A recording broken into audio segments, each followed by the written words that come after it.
Hello out there in internet land. This is episode 24 of Stop the Damn Match. Christ, it's been a while since we've done one of these. I'm your host, Phil Lamington. Now, before I introduce the co-hosts, we do have a little bit of housekeeping to do. Because last time we did one of these was, I think it was Money in the Bank? It was Money in the Bank. No, it's Backlash. Wait, what? Yeah, it's Backlash. Backlash? Because we were going to do Money in the Bank. We were going to do Double or Nothing, Forbidden Door. But then I got super crook with asthma and the flu and all this crap. Imagine getting sick. If you listen to the F1 chat, you can hear my voice deteriorating over the last 2 months. But no. All I can say is, for Forbidden Door, I gave the whole pay-per-view 4 cheese graters out of 5. I think that AEW's big bugbear is that they need to fix the length of their pay-per-views, because 5 hours is pushing it. It really is. You know, it's bad when WWE learned the hard way not to go that long. Yeah. That's one good thing that Trips came along with, was let's keep it to a normal level. But the Kenny Omega Will Ospreay match was just on song. So, right. So, I'm Phil Lamington. Sitting to my left is a man who's happy, and that's JB. JB, how are you, my friend? I'm happy. Yes. I'm happy. Good. Right, seated to my right is a man who's returning. It's been a while. It's been a cup of coffee since his last one. Is the Yellow Devil Shogo. 皆さんこんばんは English, mate. Settle down. He just got off the boat again. Yeah. Just been demonetized. Woohoo! We're off to a humdinger. Yeah, it's gone pretty good. The trip to Mackay was actually pretty alright. Yeah, how was the trip to Vietnam? Ask my grandfather. Right. Sitting behind me, but also to the right, is Dr. Seamus making his return. How are you, Dr. Seamus? Not bad, not bad. Sitting nicely in this little corner they have. Cool. Apparently turning on Xboxes accidentally. Yeah, I noticed that. You also belong there. In the corner. Jeez, we're savage, aren't we? And finally, making his Stop the Damn Match wrestling podcast debut, it's Chief. Chief, how are you, my friend? I am fantastic, thank you very much. How are you enjoying the experience so far? I feel excited. That Very will excited. change. Yeah, That will change. that'll wade off in about 3 seconds. Well, to be fair, Still I've never longer than sat in you. front of a radio mic before doing a podcast or anything like that. So this is pretty cool. Yeah, This but you've been to several WWE sightings with Oh yeah, all of us. absolutely. Now we're just doing it on tape. Yeah. Which is why we don't have any money from YouTube. Because I'm here. Yeah, and I'm here too. Yeah, and you also make Viet Cong jokes, but anyway, let's not... Yeah. But, It's The okay. night- The night is young. We have a nation with us, it's fine. Charlie, don't laugh. Push it to the limit. Right, so that was SummerSlam That we just watched. that we just watched, yes. The first match on the card was Ricochet versus Logan Paul. Now, we're changing the format a little bit here. I'm not going to do the blow-by-blow on the matches. I'm just going to skip straight to the ending, say what the ending was, get some rankings from the other troops, see what their opinions are, and then I'll give my thoughts on the match afterwards. So, Ricochet versus Logan Paul. Towards the end of the match, Ricochet went for his finisher, the 6:30. It's a bit too late in the day for 6:30. Missed the 6:30, and then Logan Paul hit him in the face with brass knucks. And Logan Paul wins via pinfall. So I'm going to throw it over to JB. JB, what were your thoughts on the match? It was great. Super athletic. I mean, you know that Logan Paul always brings it when he steps in the ring. You know, I think, well, both the Paul brothers, because ironically, Jake Paul was in a boxing fight against Nate Diaz like the same day or the night before. Well, that's actually why this match was the opening match, was so that once the match was over, Logan could go and see Jake's fight. Yeah. No, it was great. It was great. And, you know, Ricochet being obviously one of the most athletic people on the roster and, you know, Logan just coming in and doing what he does, and it was highly entertaining and highly athletic. What would you give it out of 5? That's a solid 4. That's a solid 4 out of 5. All right, we'll throw it over to Shogo. What were your thoughts, Murray? Oh, man, it was great. So, Logan Paul is probably not really my ideal pick when it comes to newbies in wrestling. I would have said I hated him even before he began his debut, but he's won me over. He's a really good wrestler. He's athletic. He also knows how to play the slime ball heel really, really well, and I hate to admit it, but I'm a fan. I've become a huge fan of his heelness, and yeah, he's a really good heel. Can't get enough of it. What would you give the match out of 5? 5 out of 5, easily my favorite match of the night. All right, we're going to hand it over to Dr. Shea. This match definitely was one of the better matches tonight, for sure. I mean, Ricochet always is amazing in the air, and Logan Paul can actually go toe-to-toe with him, which is awesome to see, especially because he's a taller guy, whereas Ricochet's quite short. So that works really well, and Logan can sort of play the power card with him, throw him around a bit. But I quite enjoyed it. It had a really nice pace to it, quite fast. And an opening match is amazing. It started hot, which is good. I definitely enjoy Logan Paul, the wrestler, not the person, though. Yeah. He, as Shogo said, he plays a great heel. He just slotted into that role easily because that's just who he is. As a person, I still can't stand him. Yeah. But I'll give that easy 4 stars. Great match. All right, now it's the newbies' turn. Chief, Ooh, the nerves. what do you think of the match? I thought the match was really good. I haven't watched wrestling for a long time, so that was a really good opener for me. It was good to see athleticism going throughout. It was, like all the other boys said, it was pretty consistent. It came out of the gates pretty good. There were very few dull moments in the whole thing. I was quite impressed with everything, how it all played out. So definitely a lot more feuds happening for those two boys, I reckon, later on down the line. For stars, definitely 4. Solid 4 for me. Cool. Well, I thought there was like a whole bunch of insane spots, like the countering a Spanish fly. I've never seen that before. That was pretty brutal. Or the epic buckshot lariat that Logan Paul did by jumping over the top rope onto the ground and then hitting Ricochet with the lariat part. Yeah, we usually see it go from outside to in, not inside to out. He's sort of taken Hangman Adam Page's move and built upon it and enhanced it. Like the best way I can sum up Logan Paul is he takes other people's moves and enhances them and makes them even more epic than what they could be. Yeah, whether it be a Spanish fly or a buckshot lariat or whatever.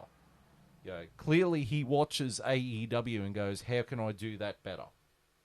He's a student of the game, at least. Yeah, for someone who is quote-unquote an outsider, he really is a student of what's going on. And I agree with you. I think as a person, he is an A-grade dickhead. They both are, even Jake. Yeah. But you can say the same thing about Jake. He can box. Yeah. Like, kid can fight. And Logan can wrestle. Like, they might be arseholes, but they both apply themselves to their craft so well that you can't help but, like, be impressed by them. Yeah. Even though, as people, you want them off the face of the earth, really. That's right. Well, it leads into my next point, which is what Shogo said, that Logan Paul is a perfect heel. Like, he knows exactly what to do to get the crowd to hate him. And just be himself. Just be himself, because that's his because we already hate you. That's his swami personality coming through. And just the icing on the cake, I reckon, was when he points at the ring announcer lady, aka Samantha. So I was going to say Ricochet's fiance, Samantha Irwin. Thank you. And he goes, "Oh, go on, announce my name again. Announce my name again. Do it. Yeah, because that was part of the build. Yeah. Like last week on Raw, he actually pointed at her and said, "You know what's going to really hurt you is having your partner announce me as the winner." And there's actually footage of the camera on her when he wins, and she's got to announce it, and she's furious, but she still does her job. So Yeah. Like I said, real dick move, perfect heel. the only problem I had with this match, like these two had great chemistry, was the brass knuckles finish. Oh, Just the slight gimmicky finish. Mr. Regal would have been proud. But it felt out of place in this. Just felt a little bit off. But I gave it 4.5. No arguments there. Right, the next match was Cody Rhodes versus Brock Lesnar in the conclusion of their epic saga. Did someone say German suplex? The epic battle. So at the end of the match, Cody Rhodes had locked in the Kimura on Brock Lesnar. Didn't really translate well, but, you know, because there's no way, like, someone whose arm's that big and you're going to be able to hold it down. But eventually Brock Lesnar fought his way out of it. And then he went for an F5, but Cody got out of it and landed 3 consecutive crossroads.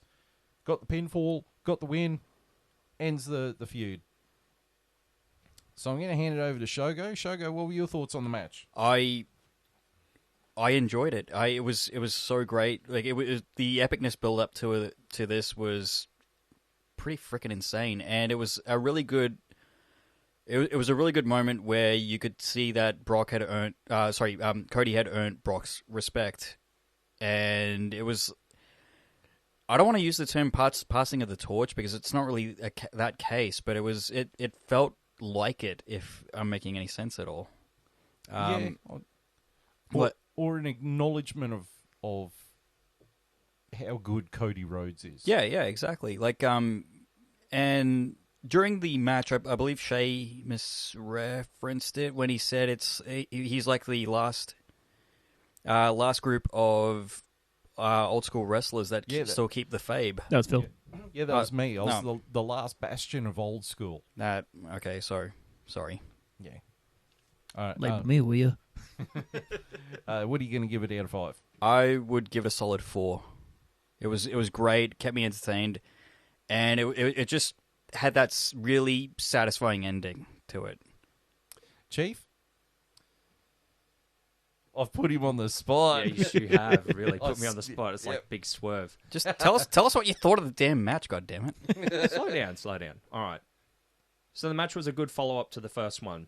And for me, who hasn't been watching wrestling for a long time, I really do enjoy the promo, the start, the build-up, the lead-in as to explaining how the feud was actually happening and what happened. And on last week's episode, this is what happened. But it was really nice to see that build-up. The match was pretty good as well. There wasn't a lot of slow parts in there either. The crowd didn't seem to get bored as well.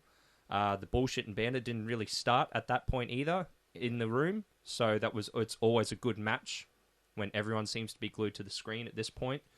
The respect that Brock had towards Cody was also really, really good too. I agree with Shogo with what he said there. To be honest though, I'm not really much of a Brock Lesnar fan, but he is a really good wrestler. He's a good fighter, so I can't discount that from him. That was it for me. That was probably a 3 to a 3.5 star match, but it was still really good. Well, to add to that, it also didn't take him 10 freaking minutes to get into the ring, and an extra 10 minutes to start the goddamn match. So yeah. Shay? Brock's matches are definitely an acquired taste. It's suplex. Unless he's up against like another power type person like Lashley, then that's a good combo, those two. It was a little, bland in the way of move variety, but Cody being Cody at least kept it quite interesting with his underdog kind of mentality towards it, which worked definitely in its favor. The ending of the match was really, really cool, especially knowing now that that was unscripted from Brock to actually shake his hand and raise his arm at the end of it, which signifies probably going to be the end of that feud, which I'm okay with. I'm happy if I don't see those two face each other for quite a while. Definitely would like to see them finally put a strap on Cody for him to, finish the story as he's been saying for a while. I'll give it a 3.5. It was good. Not as good as some of the rest of the matches on the card, but pretty good. JB? Yeah, my favorite part about this match was that there was a pinfall finish. Only because the last two were like tap outs by like Kimura, and then Cody passed out in the other one. But I just really liked that the definitive ending of the feud was a pinfall, not a submission. Yeah. It feels more definite. He pinned him in the first one. Yeah, I was going to say, for a second I thought you were bagging out the match. I always bag out the match. No, it was good. It was good. Did he pin him in the first one? Yes. Yeah, he is in the Kimura look and he has his shoulders down. Okay, but that was almost a submission finish. But it doesn't matter. That doesn't count. That was a clear pinfall finish, you dick. Doesn't count at all. No, it wasn't. It was a submission attempt. It was 2 submissions. It was the Kimura both times. But this was a definitive pinfall finish. The ironic thing Which is, is great. I'm the one who has to wear glasses, and you are the blind one. It was a pinfall, for fuck's sake. Yeah, but it wasn't a submission attempt. It was No one was stuck in a submission at the end of the match. It was like a roll up, pretty much. Yeah, basically. Yeah, no, it was a clean finish. There was no controversy. It was definitive. And Brock showed respect at the end. The show goes over there, just telling me what I should think. Well, you should tell me what you think out of 5. 3.5. That was a great segue, by the way, of me saying, well, you should tell me how many points out of 5. I gave it a 4 out of 5. Being choked by the Asian. Tell us what you're into. You don't need to know. That's between me and the Australian government. It's one of those need-to-know things, like one of those James Bond films. You know? Because you need to know. I thought the match had great drama about it, particularly when when Lesnar kept hitting like F5s on Cody outside the ring and then going for the count-out win. It was a good way of showing in the match of Cody's character and his never give up mentality that has really been a key element of his run in this, with this run that he's had since returning to WWE. Brock Lesnar is a fucking monster. Oh, yeah. He's a big dude, man. He's got 5XL gloves. Yeah. But I mean, like, he just throws people around the ring like it's he can. nothing. Because he can. His fist is bigger than Cody's head. The one sort of downer about the match was I think the referee forgot what the rules were. Because at Yeah, one the steel stairs Yeah. shot. Yeah, they were using steel stairs outside the ring, and the referee didn't call a disqualification. And then 5 minutes later, there's a rope break. There's a rope break, yeah. It's like, you got to be consistent. What is this, Vince Russo era WCW, where the rules sometimes apply, but they don't really apply? Well, they probably apply inside the ring, but here he clearly used the stairs outside the ring, Yeah, but... The ref had money on Cody Rhodes, okay? Yeah, that's what it was. And I like the unscripted part of Brock Lesnar shaking hands. I think that is the end of the feud, which is amazing that they could get something out of it, seeing that this feud was built upon nothing. Like, the entire first match's build-up was Brock Lesnar turned on Cody Rhodes, but no one knew why. And there was no explanation. It was just Brock Lesnar wanted to fight Cody Rhodes. Did we ever get an explanation? No. It's just like, I just want to fight you for the hell of it. Yeah. Like, I can't challenge for the title, so I'll just take it away from you and I'll fight you. Yeah, there you go. There's your explanation. Brock Lesnar's a dick. It's stat padding. So We've got to keep Cody as far away from Roman as possible until Mania. Well, because they are building towards Cody Rhodes is going to win the Royal Rumble again next year, and this time he's going to beat Roman Reigns for the undisputed Universal title at Mania. He is going to complete the story. So whether or not Cody Rhodes can maintain that momentum going up to it, or if he gets overtaken by LA Knight, that's going to be the big question. That'll be interesting. Yeah, well, they've got to see how he goes with the US title first, though, with LA Knight. But, I thought it was quite a solid match, and it was a step down from the first match, but it still maintained their momentum for the pay-per-view, or premium live event. Right, moving right along to the next match, which was the SummerSlam Slim Jim Battle Royale.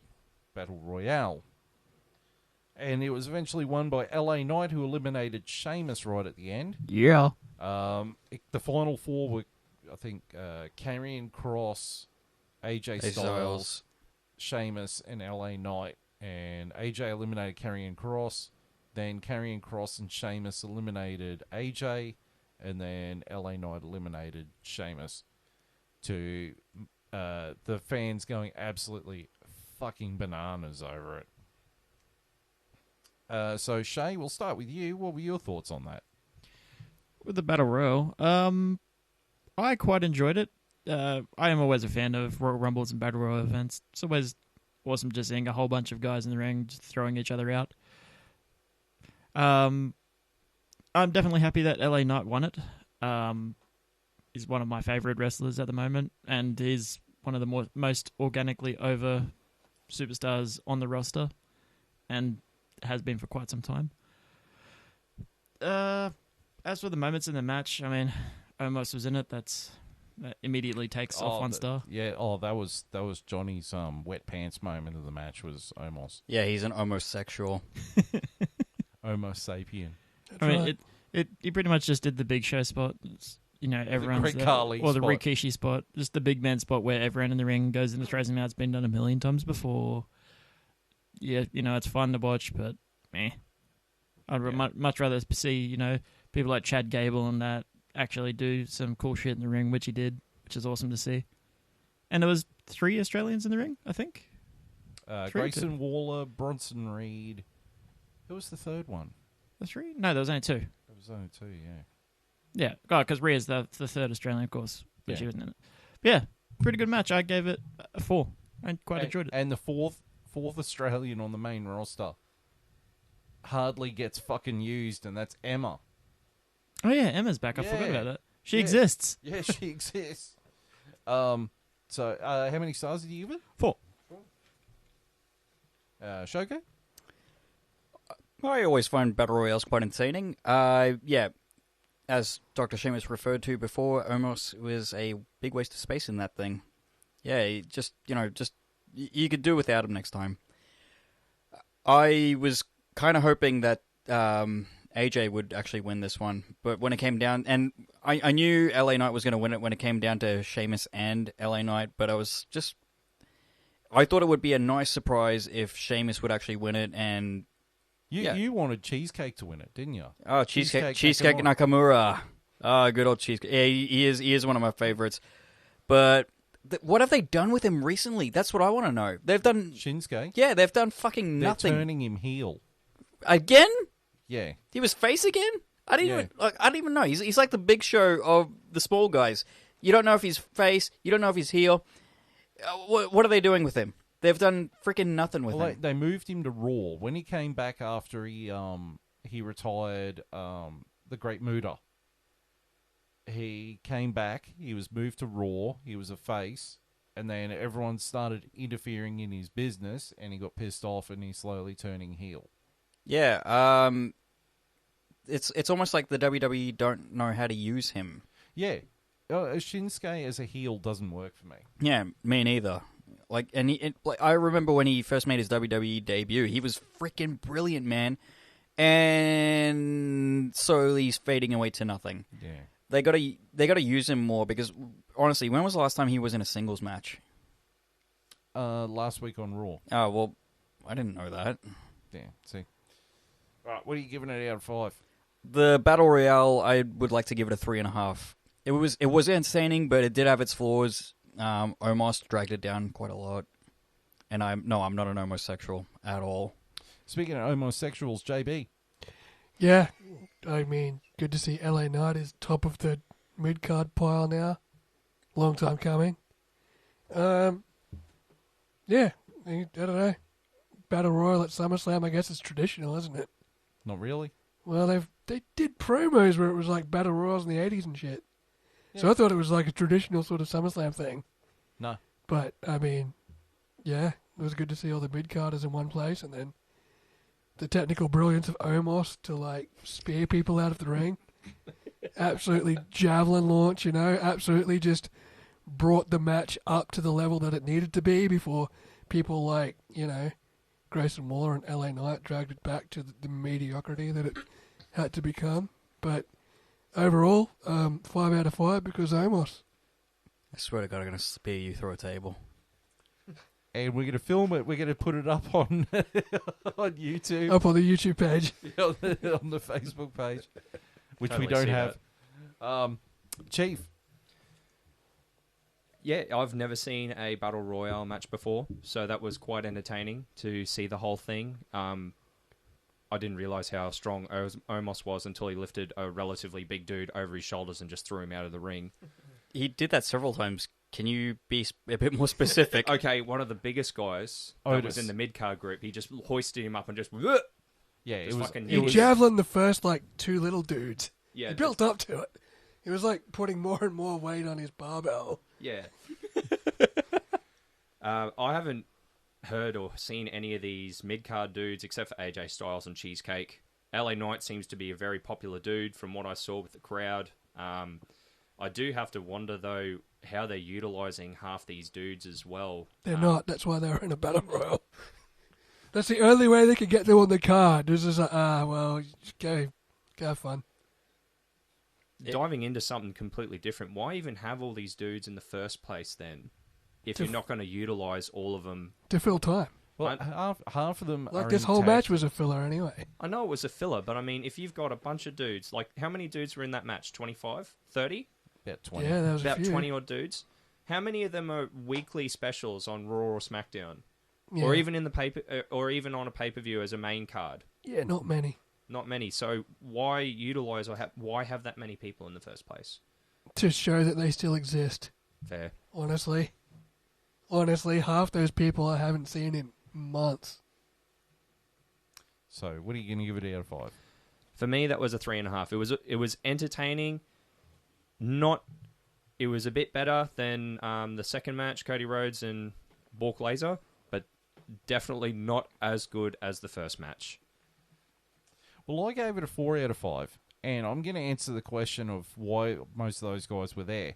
That entire match was designed to get LA Knight over. It was designed that showing the WWE fans that WWE does acknowledge that LA Knight is over, despite what you think.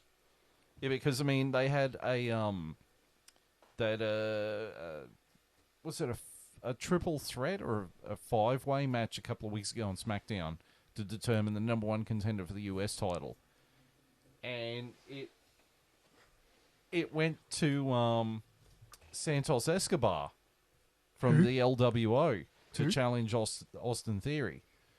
And the crowd was just like, why isn't it going to LA Knight? Like, he's over. Why is he not getting a match? And it's gotten to the point where people are just bombarding Triple H and the WWE Twitter pages with, why are you not pushing LA Knight? If you don't start pushing him, we're just going to cancel and not go to your events. This was the acknowledgement of who we are. Yeah. I thought the actual MVP of the match was Chad Gable.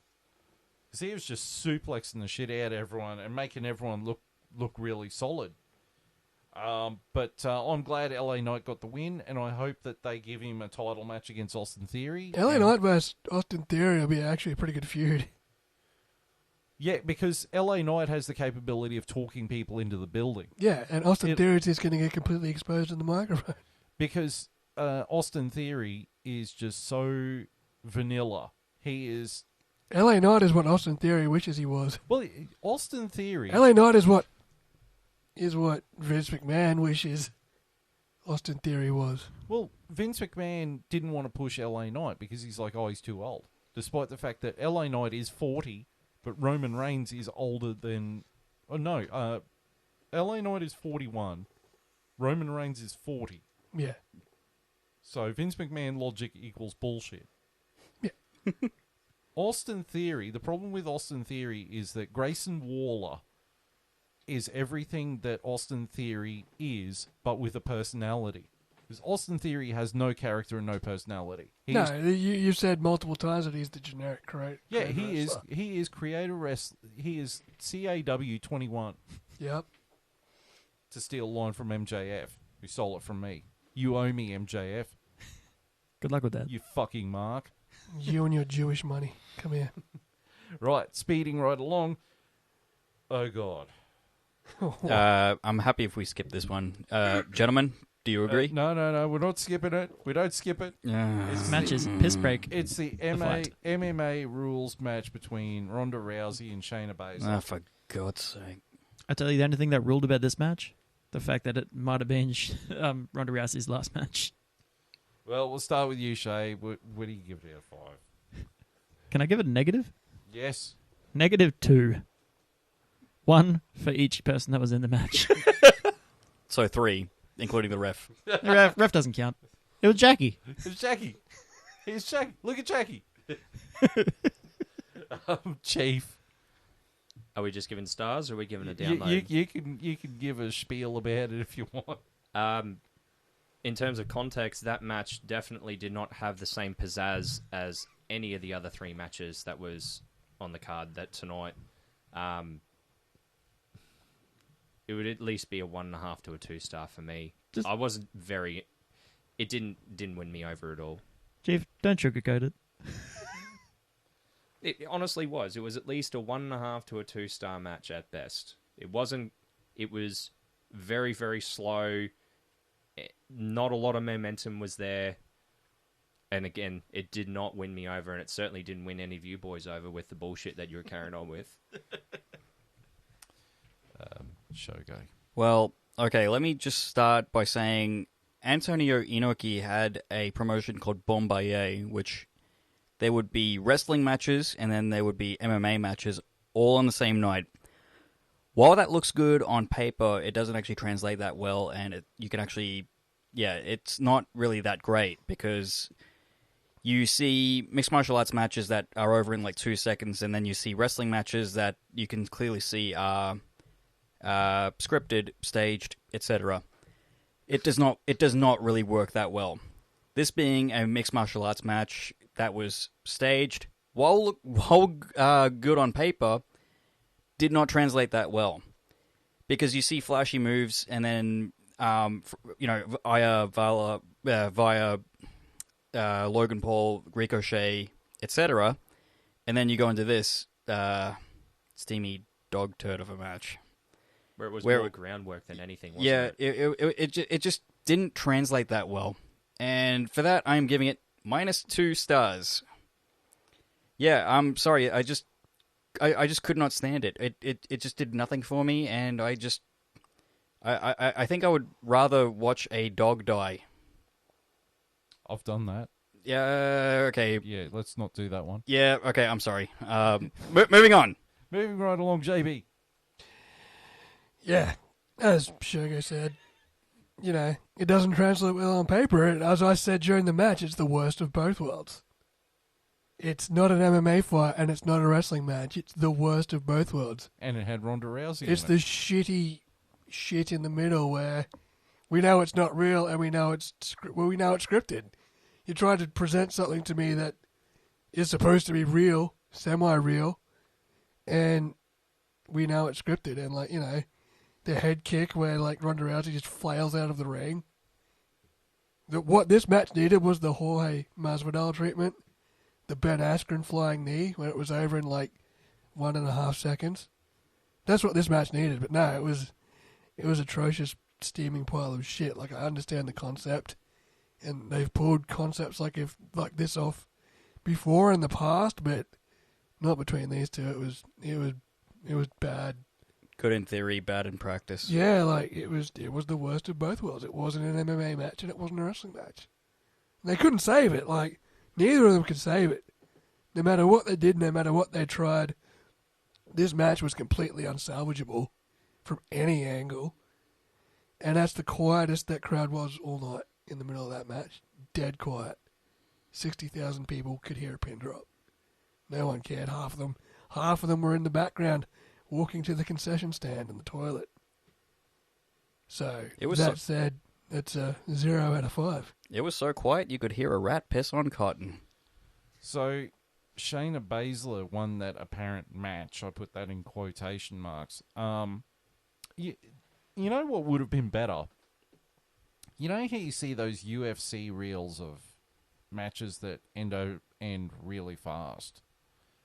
And the one that I saw had this dude, try not to be racist here, it's the best way to describe it, it was this Asian dude that was being really flashy, and he went to do like a spinning heel kick or something, and he missed, and he landed face first on the ground and knocked himself out cold.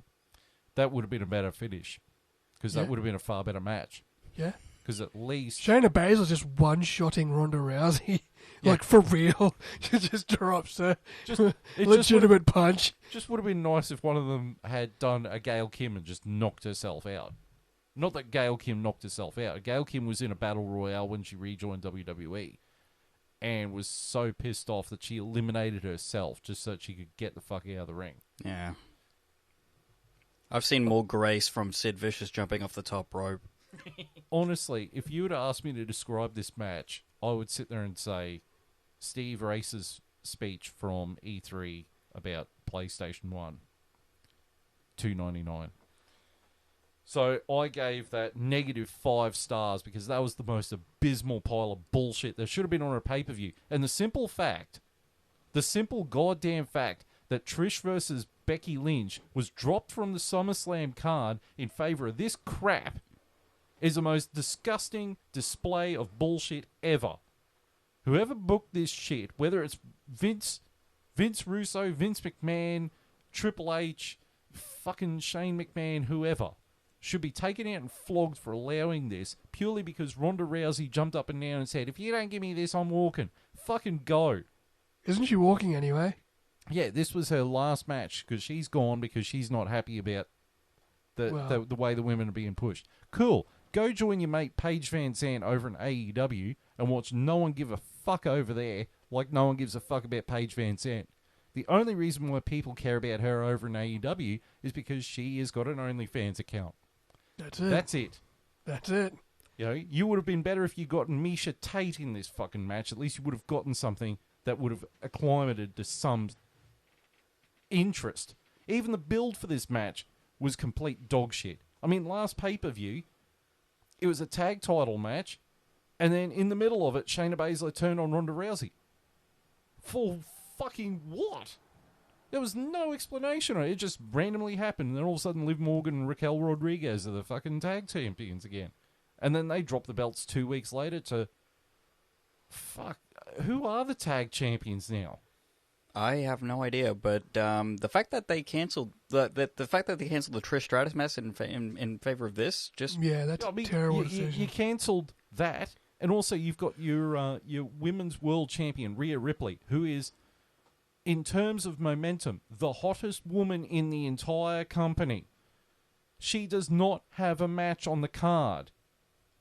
You've got Piper Niven sitting at home doing Sweet FA. You've got Lacey Evans sitting there putting shit up on Instagram thinking that she's promoting women being tough or whatever, but it's just photos of her kids and her working out on her farm or whatever.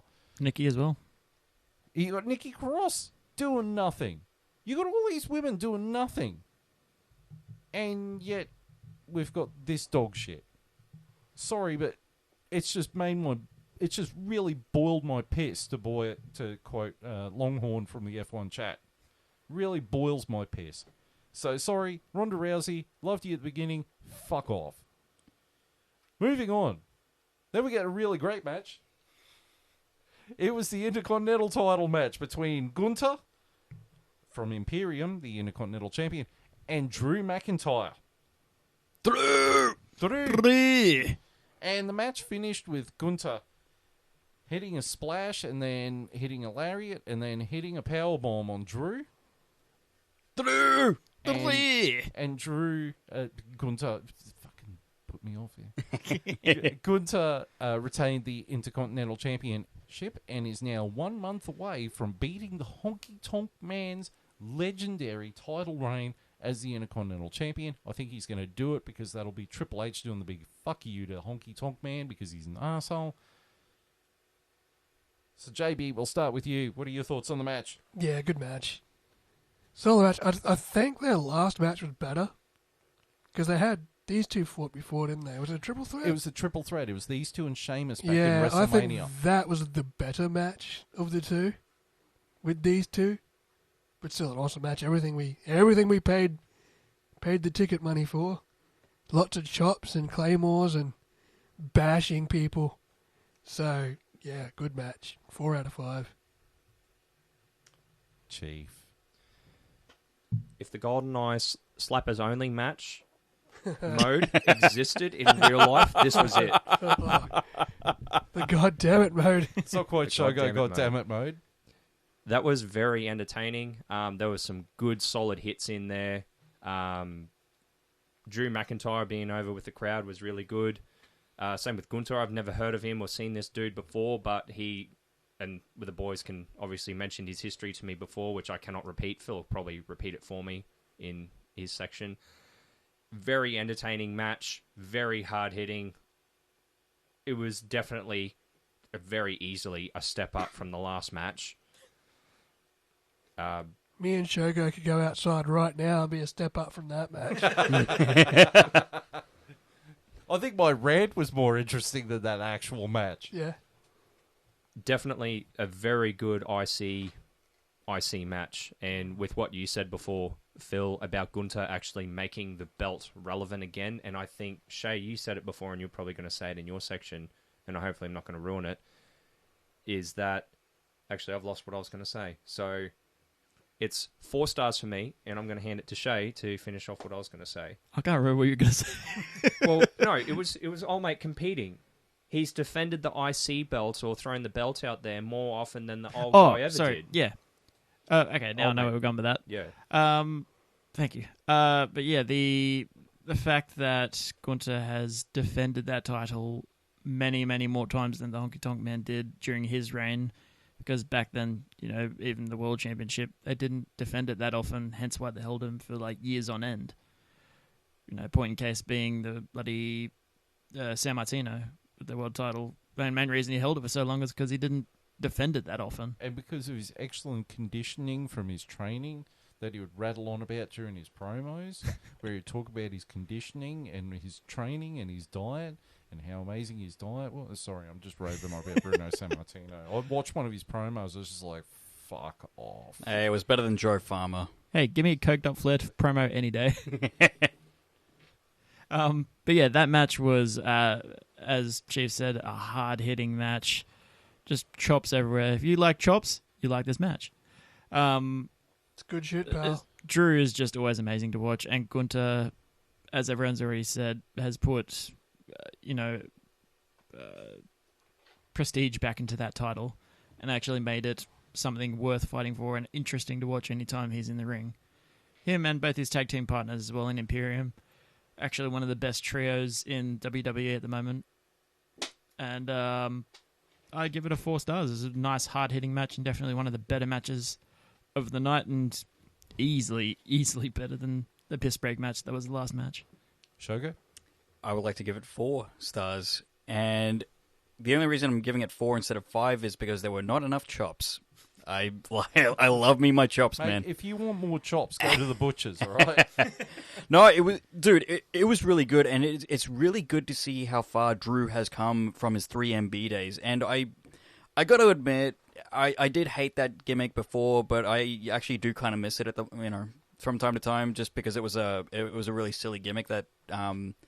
is sort of needed, but it is really, really good to see how far he's actually come, and he's done so freaking well. And part of me wishes that he did win the IC championship, but that was just a small part of me. But another part of me just wants to see Gunther break that streak. Yeah, well, I gave it 4 as well.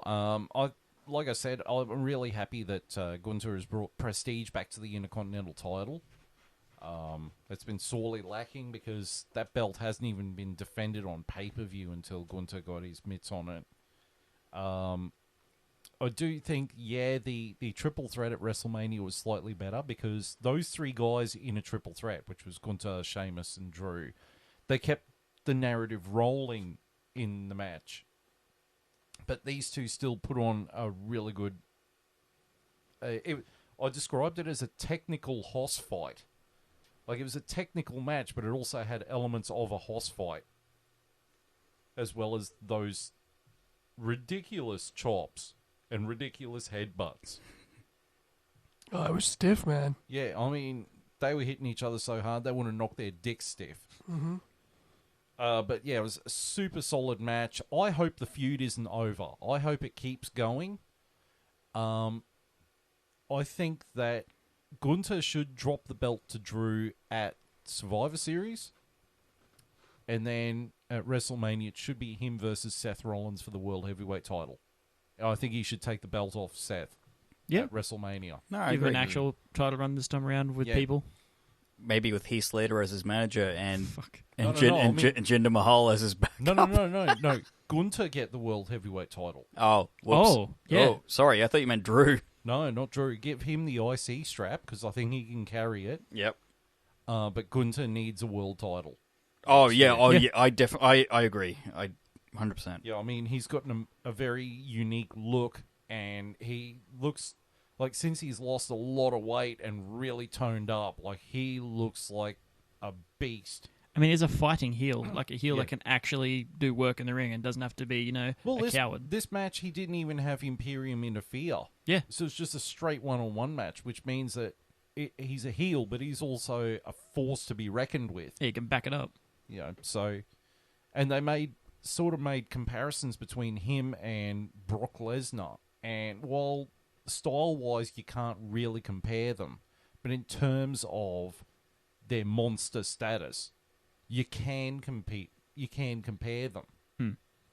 So I was really happy with that. That was 4. I think everyone gave it 4 across the board. So that's a good sign. And then the next match is the World Heavyweight Championship match between Seth freaking Rollins and Finn Balor from the Judgment Day. And after some shenanigans from the Judgment Day and a couple of miscommunications, the match ended with Seth freaking Rollins hitting the curb stomp onto Finn Balor, who was going for the Money in the Bank briefcase of Damian Priest. Curb stomped him onto the briefcase, got the pin, got the win, keeps the World Heavyweight title. Shay, go nuts. I quite enjoyed this match too. It was a good storytelling match. I think it is starting to show cracks in the Judgment Day between Damian Priest actually wanting to try and help Finn, and then Finn turning around and thinking that he's going to betray him or going to cash it in mid fight. Is like a super paranoid at the moment, which is a really cool way to do it. It hasn't been done a lot, and it's actually a really good way they've utilized the Money in the Bank briefcase. Usually it's just, a chicken shit heel using it to get a quick cash in and then getting the title, or a moment later on that we'll talk about. But that's used quite well. But this way is a really unique way of using it, and I'm all for it. Seth, it's fucking Seth Rollins. He's always good. He never has a really bad match. And Finn Balor being Finn Balor is also incredible in the ring. They both know how to go. And having the history of those two 7 years ago, when Finn won the heavyweight or won the Universal title for the first time, and then had to relinquish it a day later, was a really good throwback. And then him actually having it written on his shoulder was actually a really cool, a cool storyline. But yeah, I quite enjoyed it, and I'll give that a 4 stars as well. Actually, Shogo? I did find it entertaining, but probably not as much as Sheamus did. I thought there were little tweaks that they could have improved on. It wasn't really a memorable match for me per se, partially because I believe the Judgment Day team members were sort of wasted in the sense that they didn't utilize them. What do I want to say? So they interrupted and did freaking nothing except for Damian Priest, who I honestly thought was going to cash in the Money in the Bank after honest to God, thought Finn Balor was going to win, and then Damian Priest was going to cash it in. It would have been the perfect opportunity for Judgment Day to break up, have Damian Priest and Finn Balor feud. But that didn't happen, which I guess kind of works. I was going to say, after seeing what happens later, I can definitely see why. Yeah. I all in all, I am confused about this match. What are you going to give it out of 5? I will probably give it a 3.5. With a question mark because he's confused. Yeah, partially because I'm confused. JB? Yeah, I love the psychology of this match. And if someone can come into a match with proper psychology, Seth Rollins is the man. Psychology of Finn wanting revenge on Seth. Seth not letting him forget it. You know, wearing the same top that he had 7 years ago when he dislocated his shoulder. And then, the other psychology of the cracks in the Judgment Day. The cracks of Damian Priest trying to help out, but being more harm than good. And Finn Balor starting to lose his patience with him. You know, it's all spiraling nicely to the Judgment Day imploding, which is a nice touch. I really enjoyed the match. I enjoyed the psychology of it, and I'm going to give it 3 out of 5. And him being busted up too. Finn being busted up. Yeah. Chief?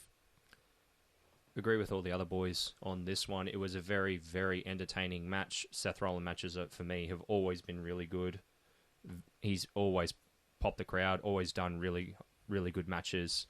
Agree with what JB, Sheamus, and YD were talking about as well. The psychology at the start. YD also being Yellow Devil, for those keeping score at home. We haven't acknowledged him as Yellow Devil since the start of the podcast. My wrestling days are over. Not for me, they're not, mate. So we don't have to acknowledge him. He's not the tribal chief. Yeah. It's me. It was a very good psychological match at the start, and agree with what JB was saying as well, and the other fellas, that Judgment Day will break at some point. You can easily tell that that's the angle that the storyline is going. Also, agree with what Sheamus was saying as well. Judgment Day, or sorry, it was Shogo, YD, whatever. Yeah, whatever. Shogs. Meh. Agree with what he was saying, that Judgment Day was completely wasted in this match, aside from a distraction, and they might have been able to get away with the match without them being in there in the first place, but then it wouldn't play into how everything was leading into that moment. For me, it was a 4-star match. It was really, really good, really entertaining. And you're a Finn Balor fan. I'm both of their fans. Love Seth Rollins, love Finn Balor. Yeah, me too. Same. Well, I gave it a 4 as well. Finn Balor's buckle bomb on Seth Rollins is a bit of payback from 7 years ago. That looked pretty brutal, that move. He hit like the back of his head. Yeah. It was a solid technical match, though. Like, these two really are a pair of, to steal a line from Gunther's Imperium, they really are ring generals. Like, they really do know their way around for the squared circle. The Judgment Day interference, like, I can understand that they're building towards the narrative of someone is going to leave the Judgment Day, and I think it's going to be Damian Priest that gets kicked out. I don't think the group is going to implode, but Damian Priest is going to get kicked out and turn babyface. The problem is I don't see Damian Priest being a world champion. Or at least at this stage, I don't see him. So if he cashes it in, he's going to lose. Or what if he cashes it in on Dominic? Ooh. So that's the thing about the Money in the Bank briefcase that I don't like, is I think it should just be for world titles. I don't know. I like the fact that it can be unpredictable like that. But, I don't see the entire faction imploding, but I see Damian Priest separating, and I think JD McDonough is going to replace him. You know, former Jordan Devlin.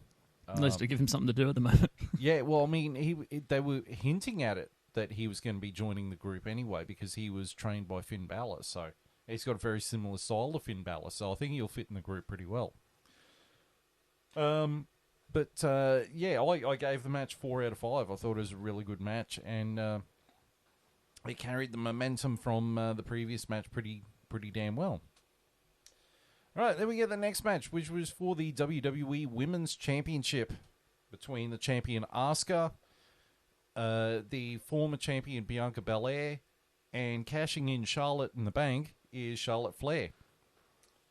And the very end of the match, Bianca Belair won the world title, the WWE Women's title, sorry, via a roll-up. And oddly enough, we'd just finished saying, gee, we haven't seen any screwy roll-up finishes in this pay-per-view yet. Yeah, we totally jinxed it. And Shogo was threatening that if Bianca Belair or Charlotte Flair won the title, No. that he was going to jump in the bathtub with a toaster. Hey, whoa. Don't put words in my mouth. I said if Charlotte Flair wins, I'm going to shower with a toaster. If Which we hope is off. If Bianca Belair wins, I turn the power on. Clearly, no one around here likes Bianca Belair. No, she's better than Naomi. I'll give her that. Trinity. Who? Trinity, that's her. Trinity Fatu. Yeah, she's in Impact now. Whatever. She's the Impact World Champion. Whatever. Yes, She's. I don't care. Trinity, Naomi, she still sucks. Yeah. Anyway. So I'll start with JB on this one. Yeah, I couldn't connect with this match at all, to be honest, on any sort of level. But it was cool that this swerve surprise finish happened. That's probably the only thing that really saved this match. Because it was average at best, let's be honest. Yeah. So I'm going to go straight down the middle, 2.5. Chief? I agree with JB on this one. It was really hard to get involved in this match, and not from a lack of trying with the ladies. They were having a good go with it. I don't think a lot of the crowd seemed to be over with this match either. And the finisher at the end, or the swerve at the end, was really really good as well. Again, like I said before, haven't really seen any of these ladies before. Well, I've seen a few of them, but none of the new crowd that's sort of come in, or any of these new factions. So it's going to be very interesting to see how... Sorry, who was the winner again? Bianca Belair. No, the other one. Oh, because Io Sky cashed in Money in the Bank straight after and hit the moonsault and won the title off Bianca Belair. It would be interesting to see how Io Sky actually goes with her title run. Very happy that Charlotte Flair didn't get it for the 15th time, thank fuck. Because, well, what are you going to do with it? You win it 14 times. How are you going to expand on that? She wants to break her daddy's record. But it's her own division. It doesn't. She can have her own record. She doesn't have to be in the shadow of her father. That way, in her eyes, I suppose she would, or in her mind, break her daddy's record. Yeah, I suppose. At least I'm better than you, Dad. I think you though? I think you'll like Io Sky, Chief. I think you will. I've seen her wrestle before, and I'm quite a fan of hers. So I genuinely think you'll like her. Io Sky, Asuka, and now the new signing to WWE, Kairi Sane. All three of them, Japanese women's wrestlers. I think they are the three best Japanese women's wrestlers going. They are the only women's Japanese wrestlers going in the WWE right now. Yeah, but I mean... In general. But you've got a couple of Japanese women's wrestlers over in AEW. Got Makoto? Your pronunciation is terrible. I know. What's her name? Fucking... Bugalugs? She's the diva chick. She sings all the bloody time. Yeah, She sounds riveting. But I mean, like, It'll come back to me. there was the inaugural AEW Women's Champion. Like, she just came across as a J-pop person. Like, there was nothing behind her. It always felt like the AEW Japanese women's wrestlers were the ones that weren't Asuka, Kairi Sane, and Io Sky. Like, they were the leftover ones. Yeah, the cream of the crop had been taken. Maki Ito? That one. So, Chief, what are you going to give it out of 5? For me, it was a bit down the line, like JB was. It was at least a 3.5 tops. The finisher was probably that 0.5 of a star. But yeah, the original three ladies, they did not win me over much in this match at all. All right, Shogo? Yeah, it was pretty much a train wreck, thanks to Bianca Belair, I might add. Not even... And I love Asuka. I'm a huge Asuka fan, and she's great. She can work with pretty much anything.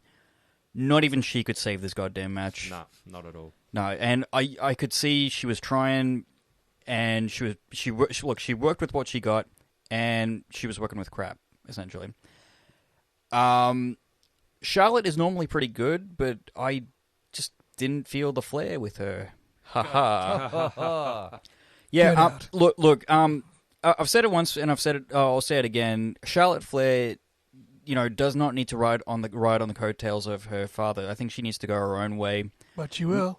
But I'm just saying, like she'll probably use her dad's gimmick, which is fine, but do it in her own way, like Cody Rhodes did with his dad.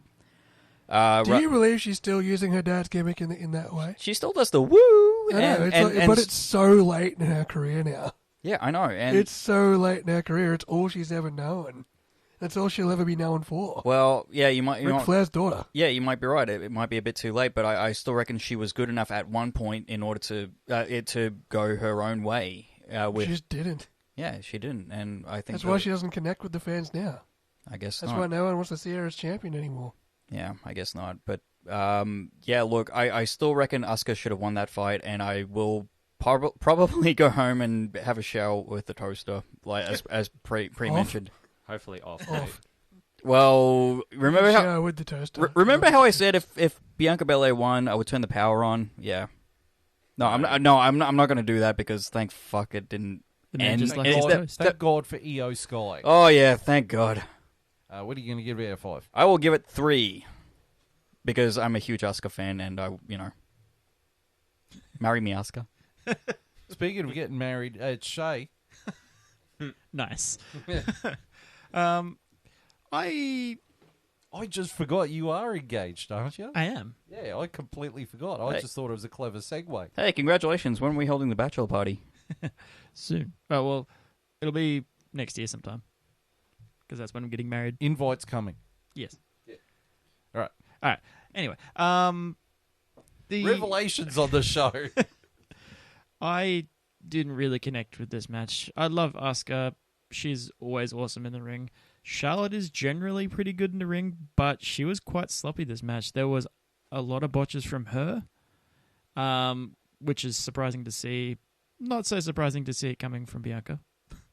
Even though she does have some cool spots, but that's all she really has. And hair. Yay, hair. The spot after the Money in the Bank cash-in was better than the match by a mile. And actually brought the crowd back alive after the match, resuscitated them, which is good. It's pretty cool to see her finally get a the women's championship, as opposed to like the NXT champion. I'm pretty sure she was NXT champion for a little bit. Yeah, which is good to see her now have a main title and see how she uses it, and see what Damage Control does with that as well. See if Bayley has a go out of jealousy, which I think will happen. And then that'll turn EO face, which would be a really good turn for her as well. But I give it the match itself, I give 2. The aftermath of that, the cash-in, I give a 4. So we'll give it overall a 3.5. Yes. So we'll go in the middle of those two numbers. I can't can you math? Are you sure you can? I can't do 3.25. You definitely can. It doesn't work like that. I gave it a 3.5. Charlotte was absolute crap in this match. I think she was struggling because of the wardrobe malfunction she had. She was struggling with her outfit, and I think that was and hair. Because at one point she had to get the referee to do her top back up. And that's what that cut was. Yeah. Because the zipper was having an issue or something. How about this for an idea, Charlotte? How about you just pick a simple fucking outfit, you idiot? Bianca Belair is not great. Like, when she starts talking for a promo, you just sit there and go, please, just shut up. You know, she makes Ronda Rousey's promos look good. She's that bad. Yikes. Asuka was trying her best to carry two sloppy turds on her back, and She got messed up real bad. all the praise in the world to Asuka. She tried her best, but you give her chicken shit. You can't turn it into chicken salad. You can't polish a turd, but you can roll it in glitter. Yeah, you put a dress on a turd. It's still a turd. You know, it is what it is. The match was kind of solid, but what saved it was the Io Sky cash in at the end. That really, because I mean the crowd was dead. It was as dead as the Ronda Rousey match, which is an absolute shame. But if you give us crap, we're gonna shit on it. It's just what it is. So yeah, I gave it 3.5, and I just want to sort of open the can up on this because you were talking about Charlotte Flair. I think Charlotte Flair needs to leave and go to AEW. I think she's run her course in WWE. She'll never do it. And I think that if Charlotte Flair wants to stay in WWE and be the best of all time or whatever, WWE needs to take a chance on someone that I've brought up before and you guys have gone, hell no. I think they need to bring in Tessa Blanchard and have her wrestle Tessa Blanchard. At this point, I'm willing to give it a go. Because Tessa Blanchard, despite her bullshit antics, is still one of the best women's wrestlers in the world. Her and Deonna Purrazzo. I will say yes to anything at this point, aside from what we just, the bullshit that we just saw. I'll one up you. I would like to see Piper Niven go in there and give it a go. Yes. Because I'm a huge fan. She Piper, she can wrestle. Piper Niven is sitting on the bench putting up photos on Instagram of her hanging out with her dog by the pool. Why are they not utilizing her? She's one of the best wrestlers in the world. And the fact that the company was stupid enough to let Toni Storm walk out the door because Charlotte Flair politicked the fuck out of her until she walked. And now Toni Storm's over in AEW trying to keep their absolute dog shit women's division alive. I mean, other than Britt Baker and the Outcast, which is Toni Storm, Saraya, and Ruby Riott, even AEW's women's division is just a bad estate. But that's a rant for another day. Yeah. I think we've... All right, final match. WWE Undisputed World Universal Intercontinental Championship. It's all the belts. It's also tribal combat, which means it is pretty much Extreme Rules, but without being called Extreme Rules. Between Roman Reigns and main event Jey Uso. And the match end with Roman Reigns spearing Jey Uso through a table and pinning him after Jey Uso was betrayed by his brother Jimmy Uso. And Roman Reigns retains, wins via pinfall. Again. Yay. So we'll go with Chief because he's got the virgin opinion about this one. So we'll go with Chief. He can kick off this one. Having seen Roman Reigns from his Shield days and going through and hearing all the crowds carry on with him going through, it was nice to hear his entrance was very, very different. The tribal gimmick I haven't really seen much of or heard much of. Different touch as opposed to Paul Heyman carrying on with his intro. Look, he's a great guy. I'm not going to lie, but yeah, we'll move on from that. The match was definitely a lot slower build than some of the other matches on the card. I think it went for like 50 minutes. Roman Reigns took 10 minutes to get into the flaming ring. That's how good the momentum to build was. Look, I like Roman Reigns. He's pretty good. I'm not going to bag the guy out and say anything else. Like I said, it was a slow momentum to build. It eventually got there. I didn't see the swerve coming at the very end with, was it Jimmy? Yeah. His brother? I didn't see the swerve coming, and I think Sheamus said that, they've just broken them apart again, and probably next week they'll come back together. It's obviously, it's the same as Charlotte Flair with the Usos. Like, what are you going to do? What can you literally do with these two guys? Where can you take them in terms of direction? maybe it's a good thing that the feud's going to continue.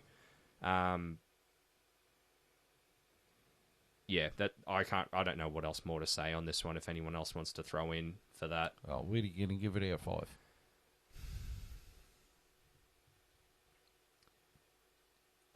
Not a trick question. it was a 3.5. I want to be. Look, I've been relatively impartial with a lot of my choices tonight for matches, and I haven't given anything really, really terrible. And there was a few bad matches, but none of them were utter garbage. This one was still pretty good. I think 4 people in this room would disagree with you on there There was being one match that was a steaming turd, Yeah. but Yeah, I agree And it with didn't you. include Omos. But yeah. In terms of an ending match, I would not have placed that match at the very end of the show. I would have placed that more towards the middle. Definitely not an ending match. Shay? I did think it was quite slow for even for a Roman match. He did take a long ass time to get to the ring, and then he always starts his matches quite slow and methodical, but it was kind of weird. It didn't strike me like most of his matches do. The ending, like towards the end, and the ending was quite good when Solo started to get involved, and then the swerve at the end with his brother sneak attacking him. I disliked that purely for the fact that they only just recently got back together and then turned on Roman, and now they're just turning their back onto each other again just to increase the feud until, I'm guessing, Mania. I'm not a fan that they're going to try and push it out that long. I thought they were going to not have Roman get defeated here, but I didn't think they were going to go back down that route again because they've already done it. It will be interesting to see where they go from there. It was a storytelling match by far. It wasn't, a technical masterpiece. But it was enjoyable nonetheless. Not the worst match on the card, but definitely nowhere near the best. I'd give it a 3. Shogo? Okay, this match was so entertaining that we started talking about Mortal Kombat through it. And how, we started playing, talking about video games. Look, it took 10 minutes for Roman to enter the goddamn ring, and it was boring as shit. The only people that can really get away with doing that are The Undertaker and nobody else. And Randy Orton. Well, Randy Orton... Don't let Beck hear you say that. She'll have words. Fuck what Beck thinks. Sorry, Shots fired. Sorry, man, but Roman Reigns taking 10 minutes to enter the goddamn ring and there's Undertaker could get away with it because he had that mystique about him, and it was creepy. Like there was that aura that added to the fact that he was entering the ring so slowly, and it just fit his gimmick. Roman, on the other hand, it just was boring. Trouble aura. Whatever. Look, I turned away to, check my phone for maybe like 2 minutes, look up, and oh wait, he's still walking towards the ring. Oh no. Yeah, this match was slow to begin with, slow to start, slow everything, slow. I honestly don't think the Usos are cut for main event material. They should be sticking with their tag team shit, which is what they were good at to begin with. And I don't think the Usos by themselves can carry a match. They were, like I said, they were better off in a tag team together. I give this match 2. I'll be generous. I'll give it 2.5 because it wasn't a steaming pile of turd like the Rousey match, but it was still boring nonetheless. I hate myself after watching that. This should not have been the main event. Holy shit! You guys canceled Trish Stratus for this. I hate you. It was the big slow. Right, speaking of which, JB. Yeah, look, I'm just as upset that Trish Stratus was not on the card. Or Becky. But that's a Ronda Rousey problem, not a Yeah, Roman that had Reigns nothing to do with problem. Roman Reigns. This was the main event from the start, as it should be. Not good. Psychological. Roman Reigns. Typical. Awesome. Just brilliant. Yeah, typical Roman Reigns dick rider. you know. Typical Roman Reigns. Methodical match. Good storytelling. The swerve at the end, I think, is to extend the story till Mania. Because the whole thing now is for the bloodline to completely implode as to where when Cody and Roman face off at Mania, no one's going to interfere in the match because Roman won't have any backup because they all hate each other. But yeah, no, it was a solid match. It was alright. I mean, it wasn't his best, but Oh shit! it served the purpose. Oh my god. Did you just say something bad about a Roman match? I said it wasn't his best. You feeling okay? It wasn't his best. He's had way better matches than that. What are you going to give it out of 5? I'm going to give it 3.5. Holy shit. Damn. Well, I gave it a 3. I thought it was boring for most part, except for the swerve at the end. I agree. I don't think Jey Uso really is main event material. And I think the Usos run into the same problem that the New Age Outlaws, the Dudleys, the Hardys had, which was you split them up and they can't really go without the other one. That was okay. Edge is also an exception to that rule too. Yeah, Edge is, but Christian really didn't. You know. I don't know. He's a pretty good heel in AEW right now. Oh yeah, because he's had to get used to being a singles wrestler. But you know, there's a lot of tag team specialists out there like Billy Gunn. You know and Road Dogg. Like together they were amazing. Separate, you could take them or leave them. The same as when they split the Dudleys up. When it was Bubba Ray Dudley on Raw and Reverend Devon. Reverend Devon. Oh god. That What a just- joke that was. Yeah. But hey, it introduced Batista, so True.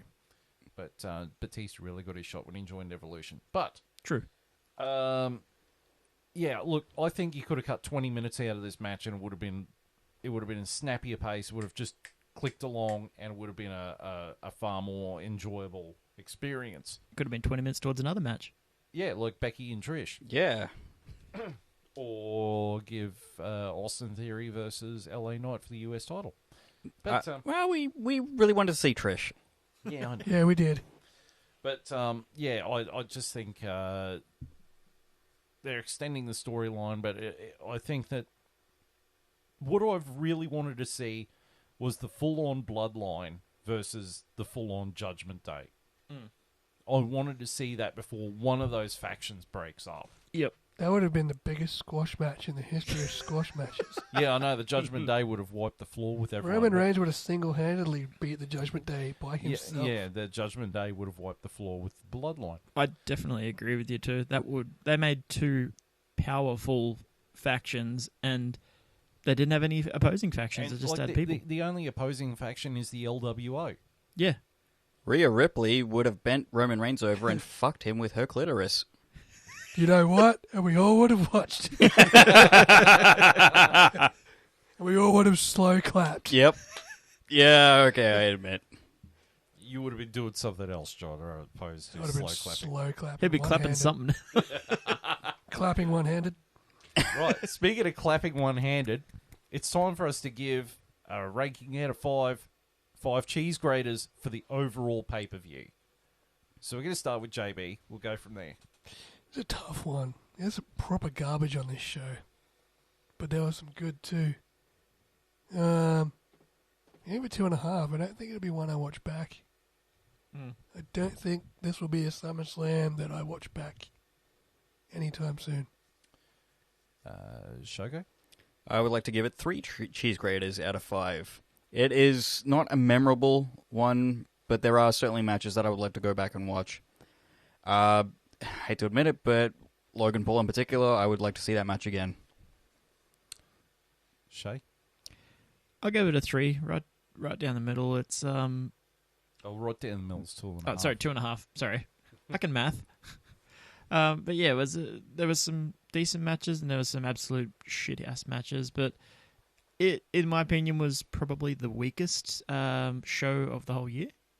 Considering SummerSlam is supposed to be one of the big 4. Yeah, this which was is surprising. Considering that SummerSlam is supposed to be the WrestleMania of the fucking mid-year. Yeah, it's like a mid WrestleMania. This did not live up to the hype. Yeah, it's quite. Probably because there was no Trish Stratus. Damn right. It was very average for something of a SummerSlam caliber match or caliber card. Chief? I agree with all the other boys. This one for me was at least a 3, 3.5 if I'm really pushing it. And a lot of some of the matches were really good. Some of them were not so great, like we said, and also agree with the fellas. Like if there was a host for a retro pay-per-view, this would definitely not be it. It was entertaining to watch, never seen it before. Definitely would not be something I would want to repeat and spend 3.5 hours watching again. Yeah, you're not going back. You're not watching this one back in 5 years' time. I would definitely watch the Gunter match again, though. Maybe the Gunter match and the Logan Paul match. Yeah. Yep, I But would definitely watch them again. But anything else, I not would so skip. much. I would skip everything else. Yeah. You'd skip the Roman Reigns match? Yeah, I would. As I said, I'm genuinely serious. That was not one of his best matches. Well, I gave the pay-per-view 3.5 out of 5 cheese graters. It had the potential for a lot of great things in it. You know, the Logan Paul Ricochet match, the the Cody Rhodes Brock Lesnar match, the Battle Royale, the Intercontinental title match, and the World Heavyweight title match. What brought it down was the 2 women's matches, particularly the MMA rules match, which was just steaming turd dog shit diarrhea. Like, think every imaginable angry video game nerd expression of something that he absolutely hates and just roll it all up into one ball. That match is it. Like, it's roadkill, raccoon, diarrhea, dog shit. And the thing with that's the note that Ronda Rousey's going out on. Yeah. Yeah. That's Ronda Rousey's disappointing. WWE retirement match. And you know what? It's probably what she deserves. I was going to say, it's kind of like the same ending of her MMA career when you think about it. Yeah, two brutal knockout losses in a row. Well, that's a brutal knockout loss in wrestling terminology. Yeah. No one will remember it, and no one will remember And you. it didn't help Shayna Baszler. No, No, it didn't. Did nothing for anyone. Got no reaction. Yeah. She went out the same way she went out from the UFC, on her back. Well, Wow. yeah, I guess. Just been demonetized again? No. The WWE Women's Championship match, like, Flat. if it wasn't for Io Sky's cash-in, it would have been a complete dumpster fire, and I think they could have hacked 20 minutes off the Roman Reigns match and made it a lot more entertaining. Yeah, like even the highs of this card. Like, okay, Logan Paul, that was a good match. That was a good match. And to be honest, But you know, Gunther and Drew, yeah, their WrestleMania match was better. yeah. Roman Reigns, not his best, too long. Well, I think the Roman Reigns Jey Uso match would have been better on Payback. Or It wasn't the right fit. I don't know Yeah. why they chose SummerSlam for that match. That's my point. Like, if they'd put it on a B yeah. pay-per-view, That's that would possible. have been right. That's probably possible. Yeah, like an A-level pay-per-view, this should have been like Sami Zayn versus Roman Reigns. Yeah. Or Cody Rhodes or something. But instead it was Jay. And it just... Right. So, suppose we should ask Chief, this was your first podcast experience. How'd you go? How was that? It was pretty good. It was really fun. Yeah. Obviously not nearly as knowledgeable as you boys in terms of That's all wrestling. right. But it gives us a different perspective too. Mm. Yeah, it gives us a casual's perspective. Talking for over an hour doesn't feel like you've been talking for an hour, does it? And my eyes do. No, but it's been really good to be part of it. So thanks for having me over. It's good. well, It's good seeing you again, Chief. And Yeah, we're absolutely. happy to have you back on again if you want to join in again some other time. Well, if it's on a Monday, I'll be in. I'm keen. Sweet. Right. I'll let you know when I'm back in Mackay. Sweet. It was good to have a full house tonight, man. Yeah, Absolutely. Yeah, it was really... The excitement was good. The full house was good. The pay-per-view maybe Could be better. could have been better, but And KFC leaving half my order back at the shop because like they're it could have been better. Like a lot of Definitely a lot of breasts went missing tonight. Might, I.e. Trish Stratus's, but you know what? We got through it. might get pizzas next pay-per-view rather Yeah, than KFC. yeah. I Time to mean, change it up a little bit. traditions change. Yeah. But, so on behalf of Chief, Shay, Shogo, JB, and myself, thank you for tuning in to this episode. And until the next time, which will probably be All In, AEW All in 3 weeks' time, Wembley. Wembley Stadium. Until then, it is goodbye.